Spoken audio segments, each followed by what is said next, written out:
Bitcoin is a bank in cyberspace. So what's the future? The future is it for to flip gold. It's going to replace gold. Bitcoin is property. It's not a security. Because people that want to store their money, they want a safe haven store of value over the next 10 to 30 years.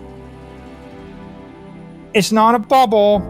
That's capital flight from a collapsing asset or a collapsing currency that people have lost confidence in.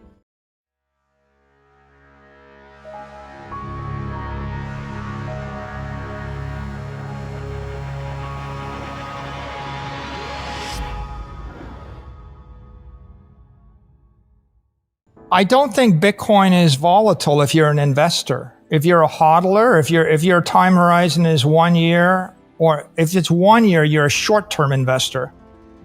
You can find like 2 or 3 times in the last decade when it wasn't great, but it wasn't awful. If your time horizon is 4 years, you can't find a time when it wasn't working. So I think, just a normal, ordinary, responsible investor with a 4-year time horizon will look at it and say, this is very boring, right? It's exciting if you're a trader or a journalist, and if you're on Twitter, and if you want the news to change every day. Like people, and I feel like on Twitter, we've got a hyper-inflammatory, like a high-speed, short time preference, like I have to have an opinion every day or every week or every month.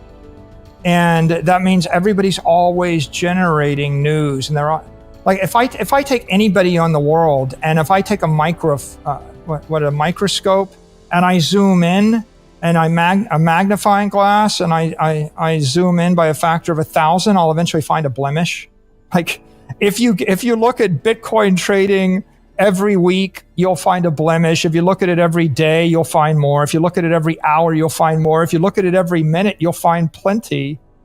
But if you zoom out to a decade or 5 years, then you'll have a different view.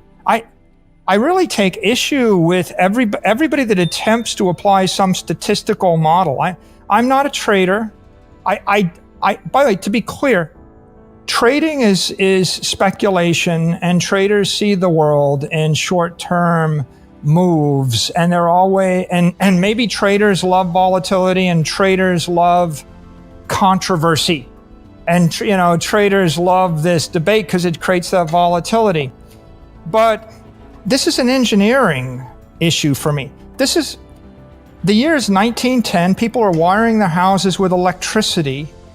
And you're asking me at what point I'm going to turn my electricity off, or you're telling me how eventually people are going to get tired of electricity, and then you're telling me that wouldn't I really want to convert back to horse and buggy and manual labor to take some off the table because electricity is a scary speculative thing. And I'm like, no, it's running water, it's electricity, it's automobiles.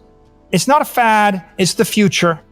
It's not a bubble, it's capital flow. When all the money is leaving the peso going to the dollar, that's not a bubble in the dollar. That's capital flight from a collapsing asset or a collapsing currency that people have lost confidence in.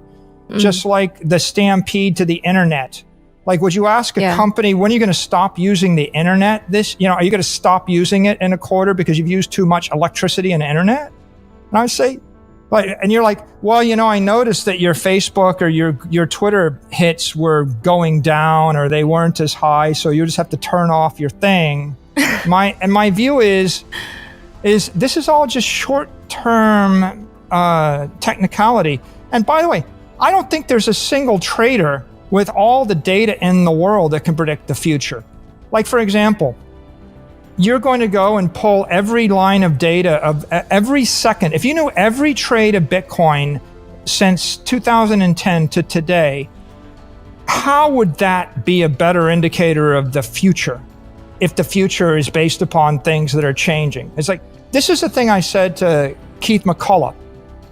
Keith wanted to talk about quad models and correlating Bitcoin performance to the CPI and inflation and deflation, and he's crunching numbers.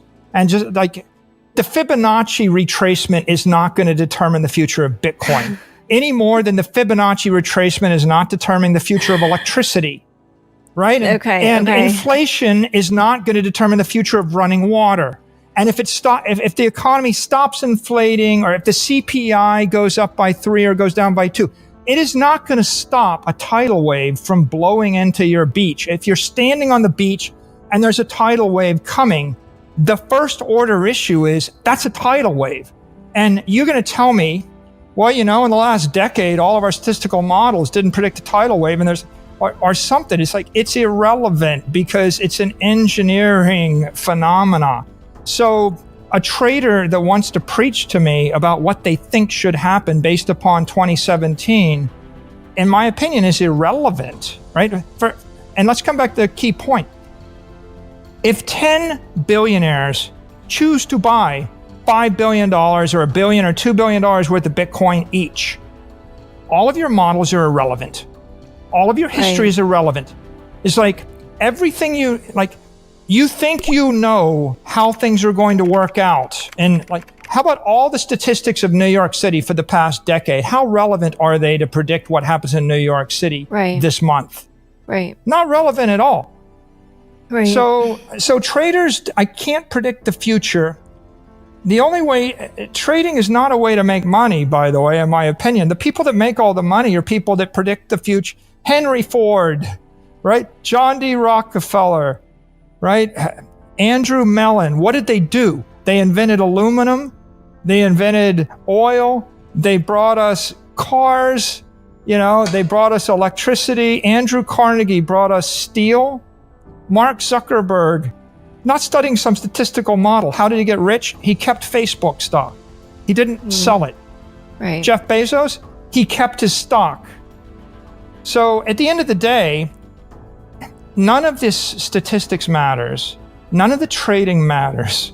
None of the volatility matters. These, people that are living in their little world, studying their Fibonacci retracements and preaching with incredible conviction about the upcoming expected 60% retracement or 80% retracement, they're overlooking this fundamental issue, which is, if Bitcoin is a digital monetary network, and if enough people with money and power decide to adopt it, it's going to go up and increase by a factor of 100 or 1,000, and there's nothing you can do to stop it.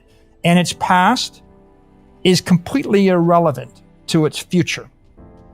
Right? So looking back makes no sense. The only question you got to ask yourself, Laura, is, and here's the question you got to ask: how much Bitcoin is Square Cash going to sell in 2021 on the mobile app? That's the question. Right. How much is PayPal going to sell? Yeah.